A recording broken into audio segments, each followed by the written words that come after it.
এখানে যে ভিক্টি বলে কাজ করতে আসছি, সাবমার্সেল পানির কাজ করি আমরা। এই কাজ আমাদের কাজ করা শেষ। হচ্ছে কোনটা যে আমার রোডটা ফুটো করে দেওয়া। তাই বলছিলাম যে ভাই আমরা বলি গরিব মানুষ, মানে বাইরে বাড়ি রোড ফুটো করতে পারি, আপনি প্রশাসনের থেকে শুরু করে এলাকার ছাওয়াল পাল দিয়ে আমাদের কাছে বসা রাখবেন, তাহলে আমি এই কাজটা করে দেবো। আর তাদের বসা যদি না রাখেন সে কাজে পড়বেন।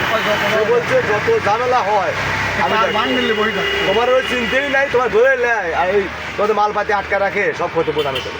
এই কথা কে বলছে ওনার নাম? এই যে জরুল হাতে আশেপাশে হালা। আচ্ছা, এই এলাকার লোকজন আপনাকে বাধা দিল কখন? এলাকার লোক বাধা দিয়েছে যে প্রথম দিনই যখন ওই হেরা লোক গেছে 3 জন, আর আমার লোক ছিল না তারা। আমার লোকও 2-1টা কাজ করছে, হেরাও কাজ করছে।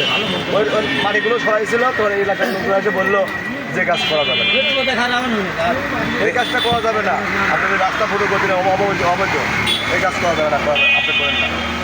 তারা বন্ধ করে দিয়ে রাস্তা। এটা কি দিনে দিনে বলছে, দিনে ঠেকাইছে নাকি রাত্রে ঠেকাইছে? ঠেকাইছে রাত করার দিকে ঠেকাইছে।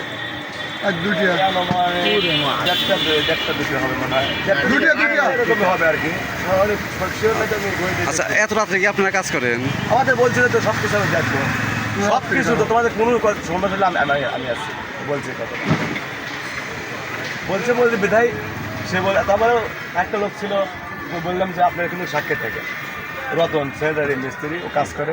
তো সে বললো যে আচ্ছা সে যেটা বলে কাজ করার সমস্যা কি। তা বলছি যে ভাই আমি এই কাজ করি না, এইসব রিক্সে সরকারি মানে এইসব ফুটো করা বিশাল ঝামেলা কাজ। ঠেকা দিলে আপনি কি করবেন? তোমাদের যত ভর্তি ফোন আছে আমি দেখবো, কতটুকু টেনশন। এটা কে বলছে?